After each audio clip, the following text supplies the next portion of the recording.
네, 올 한 해 사상 최대 실적을 달성한 은행권에 좀 역설적이게도 역대급의 감원 바람이 불고 있습니다. 자, 내년 초에는 수천 명의 은행원이 짐을 싸고 제2의 인생을 시작할 것이다. 이런 예상도 나오고 있는 상황입니다. 왜 그런지 자세한 내용 김광석 한양대학교 겸임 교수와 함께 짚어보도록 하겠습니다. 어서 오십시오. 네, 안녕하세요. 안녕하십니까? 예. 이해가 잘 안 가요. 왜냐하면 KB국민은행, 우리은행, 농협 이런 데서 지금 네. 인력을 줄이겠다는 거거든요. 근데 네. 전해드린 것처럼 올해 금리가 인상돼서 뭐 예금 다 은행으로 쏠리고 은행 뭐 그 상여금 잔치, 성과급 잔치 열었다 이런 말까지 나오는데 왜 은행에서 인력을 지금 줄여야 되는 거죠? 일단 은행권의 희망퇴직이 본격화되고 있는 것인데요. 예. 말씀하신 것처럼 일단 뭐 KB국민은행뿐만 아니라 이미부터 NH농협은행이나 우리은행도 진행을 하고 있었고요. 예. 한 수천 명에 달하는 희망퇴직이 진행될 것으로 보고 있는데 예. 뭐 과도한 뭐 수익성을 뭐 수익성 잔치하는 거 아니냐 뭐 이런 이야기도 있었지만 그렇죠. 그럼에도 불구하고 중장기적인 미래에 대해서 고민하지 않을 수가 없는 겁니다. 가장 대표적인 것이 뭐 인력 효율화도 있고요. 네.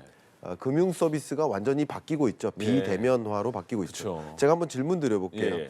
지난 한 달 동안 은행 다녀와 본 적 있으세요?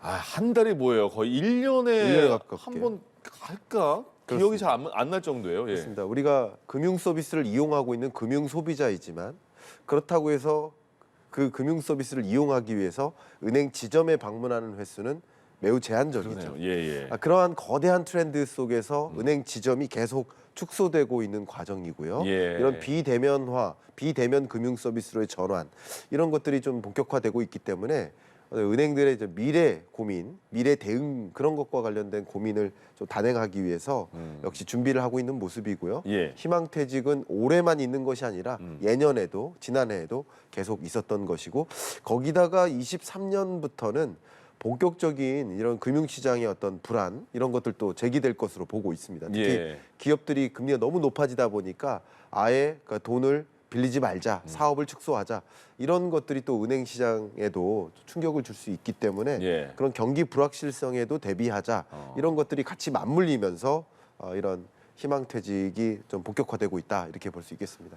희망퇴직 이것도 나이를 보니까 국민은행 같은 경우에는 만 뭐 50세부터 희망퇴직 받는다 이렇게 나왔는데 네. 나머지 은행 중에는 뭐 82년생 만 뭐 40살 정도부터 희망퇴직 받는 데도 있더라고요. 네, 그렇습니다. 그리고 보면 희망퇴직이란 게 어떤 조건을 제시하잖아요. 네, 은행에서. 그렇습니다. 그럼 이번에 그 실적이 은행들이 많이 좋았는데 이 시기에 희망퇴직을 하라고 권고를 한다면 어떤 조건도 좀 많이 줄까요? 네. 퇴직금이나 그런 걸요? 네, 그런 부분들도 우리 시청자 여러분들이 좀 관심도 있으실 예. 거고 직접적인 대상이 아니더라도 어떤 뭐 뭔가 보완이 이루어질까 하는 그런 것들 궁금해하시는데 예. 말씀 정확히 하신 것처럼 은행권 이 퇴직 수요도 늘어나고 있습니다.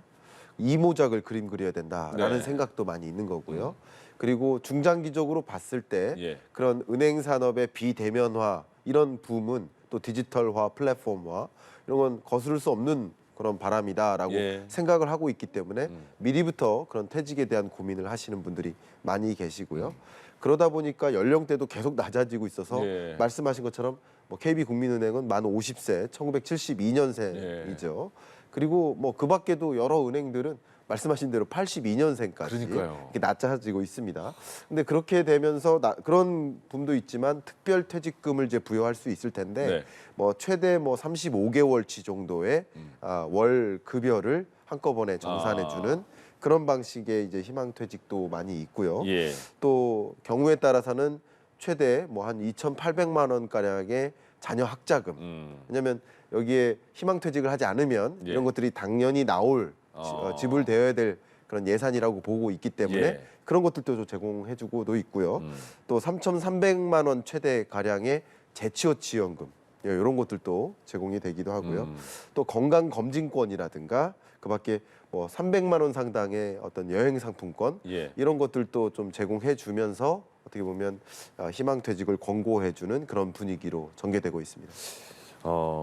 지금 희망퇴직 같은 경우에는 그럼 지원자가 꽤 많을까요? 네, 지원자가 굉장히 그 대상이 되면 예. 많은 경향이 있습니다. 아이러니하게도 또 은행에 계신 분들은 나는 왜 희망퇴직의 대상이 아닌가. 예를 들면 예, 예. 아까 뭐 1982년생까지도 대상이 된다고 했지만 네. 10년 근무를 해야 되는 조건이 있습니다. 예. 뭐 그런 여러 가지 조건에 부합해야만 희망퇴직의 대상이 되니까 내가 나가서 뭔가 내 사업을 해보겠다 그림 그리는 사람 입장에서는 예. 희망퇴직을 받고 싶겠죠. 근데 정작 나가고 싶지 않은 사람한테는 뭐 대상이 되지만 나가서 뭐 특별히 할 게 없는데 예. 준비가 안 됐는데 그렇죠. 또 그런 여러 가지 있으니까 뭐 대상에 따라서는 나는 왜 대상이 되지 않느냐 하는 생각도 있고 또 경우에 따라서는 제 은행권은 그런 희망퇴직도 받고 있지만 예. 우리는 그냥 아무런 조건 없이 퇴직할 수밖에 없는 그렇죠. 그런 상황에 놓여 있는 우리 시청자 여러분들 입장에서는 예. 굉장히 그림의 떡이다 이런 생각을 하실 수도 있고 예. 처해져 있는 입장에 따라서 이런 어떤 현상 자체가 체감적으로는 달리 다가오지 않을까 그런 생각을 해봅니다.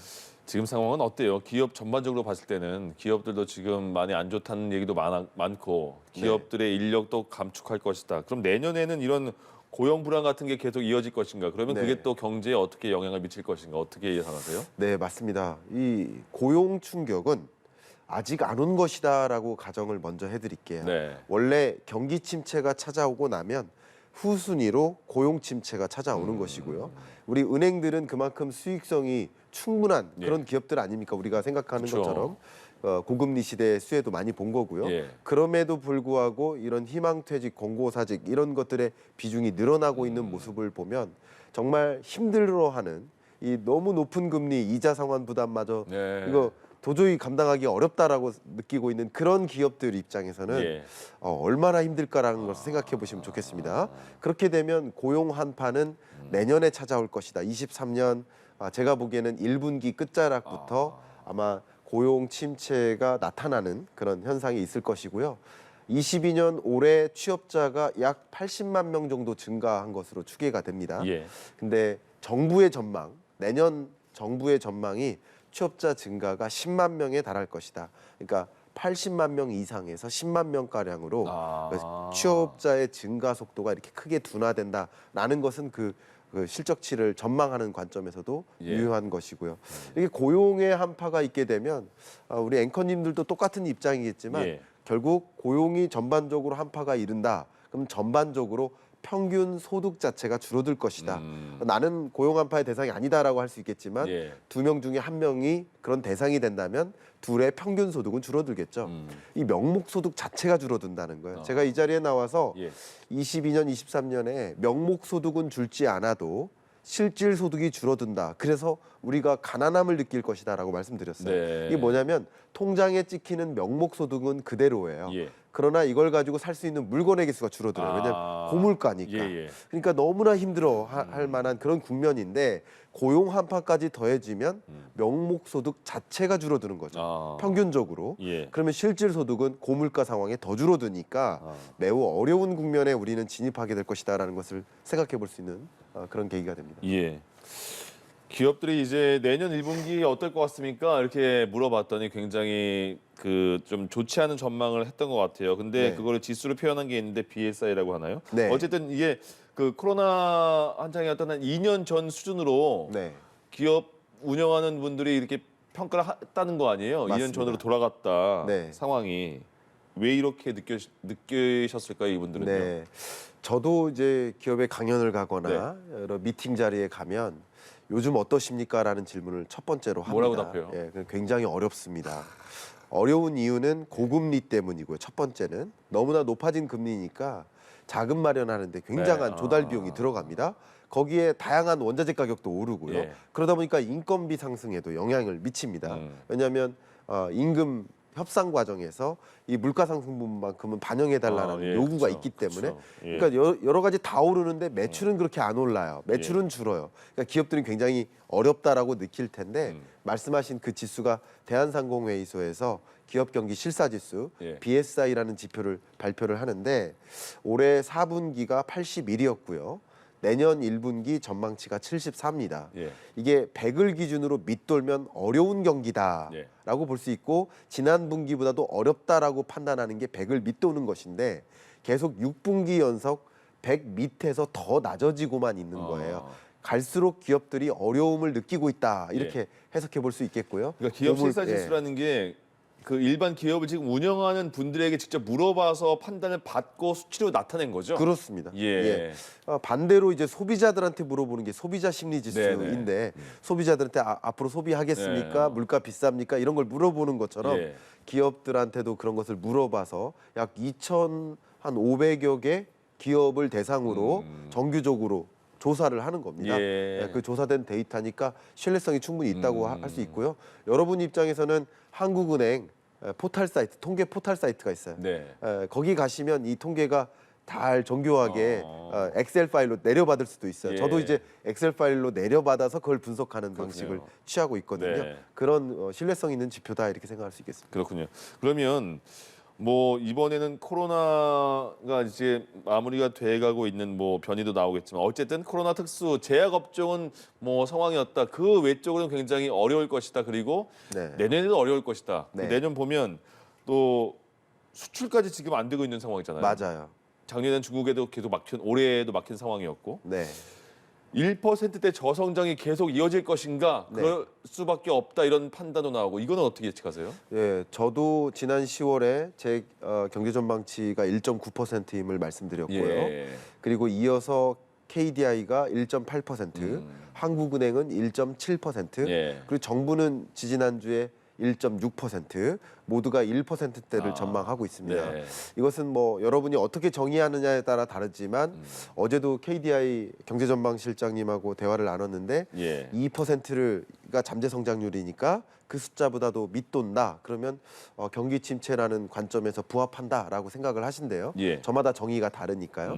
경기 침체 국면인 거는 저는 확실하다고 생각이 되고요. 그렇게 보는 그 근거 중에 하나가 이렇게 높아진 금리 때문에 기업들이 투자를 위축시켜요. 그래서 내년 설비 투자 규모가 마이너스 증가. 건설 투자 규모도 마이너스. 그러면 우리나라가 이렇게 줄인다는 얘기는 글로벌리 많은 국가들이 많은 기업들이 설비 투자, 건설 투자를 줄인다는 거잖아요. 그리고 소비가 어려워질 거 아니에요. 그럼 내구재 소비가 또 줄어들 거 아니에요. 그럼 결국 수출도 마이너스예요. 그래서 정부가 전망한 것도 1.6%로 전망했지만 거기 내막을 들어가 보면 설비 투자, 건설 투자 다 마이너스, 수출도 마이너스로 전망합니다. 이렇게 내년 경제가 정말 혹독할 것이다 이렇게 생각해 볼 필요가 있겠습니다. 알겠습니다. 그리고 내년 4월부터 서울시에서 지금 서울 시내버스 지하철 요금은 1,200원인가요? 1,250원이요? 그리고 버스는 1,200원. 카드로 내면요. 근데 이게 각각 300원씩 오른다는 거잖아요. 내년 4월 말부터요. 서울시에서요. 이거 이유가 적자가 되게 심하다고 하던데 서울시에서는 맞습니다. 어떤가요, 상황이? 일단 7년 6개월 만에 이 요금을 인상하게 되는 일이라고 볼 수 있고요.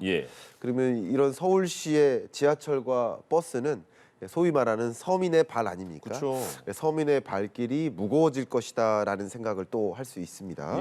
그렇게 된 배경은 그동안에 계속 뭐 7년 6개월 동안 물가도 오르고 인건비도 오르고 다 올랐는데 7년 넘게 요금을 동결시켰기 때문에 적자가 계속 누적될 수밖에 없고요. 올해 누적 적자로 보면 지하철이 1조 2천억 원, 그리고 공공버스가 6,600억 원, 이 정도 됩니다. 근데 23년 정부 예산안이 얼마 전에 통과가 됐는데요. 거기서 지자체의 지하철 무임 손실 지원 예산이 제외됐습니다. 이 무임 손실이 뭐냐면요. 소위 만 65세 이상의 고령층, 또 장애인 이런 계층에게 무임 혜택을 제공하고 있지 않습니까? 무료로 타세요 이런 거잖아요.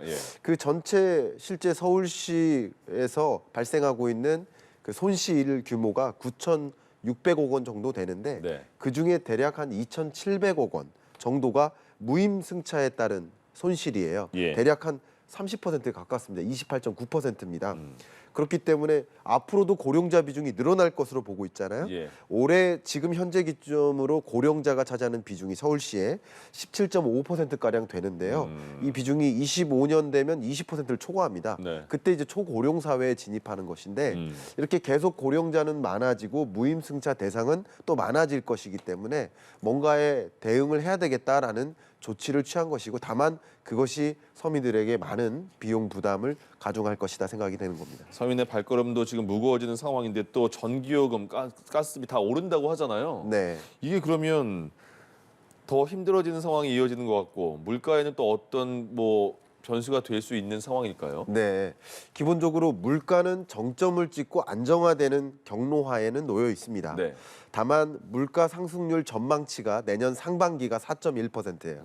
내년 상반기, 하반기 하향 안정화는 되지만 이 물가 잡히는 정도가 더디게 될 수 있습니다. 네. 그럼 물가가 왜 이렇게 중요하냐? 물가 그 자체도 중요하지만 많이들 우리가 기대하고 있는 것이 금리 인하거든요. 네. 너무 높은 금리니까. 예. 근데 물가가 안 잡히면 금리 인하의 시점도 더 늦춰지는 거예요. 그래서 이런 공공요금들은 생활 전반에 다 반영되지 않습니까? 예. 그러니까 전반적인 소비자 물가 상승을 견인하고 그것이 높은 물가를 계속 안 떨어뜨리게 만들다면 금리 인하의 시점도 더 늦춰질 수 있겠다. 23년 내내 금리 인하가 안 올 수도 있겠다라는 그런 안 좋은 기대 예. 그런 것을 좀 갖게 만들기 때문에 더 또 소비자들의 마음을 위축시키는 것이죠. 이런 경제가 다 하나하나 고리에 예. 고리를 걸고 이렇게 맞춰져 있다, 이렇게 톱니바퀴처럼 연결되어 있다 이렇게 강조하고 싶습니다. 알겠습니다. 새해에는 좀 긍정적인 경제 전망으로 네, 뵀으면 좋겠네요. 그렇습니다. 알겠습니다. 여기까지 하겠습니다.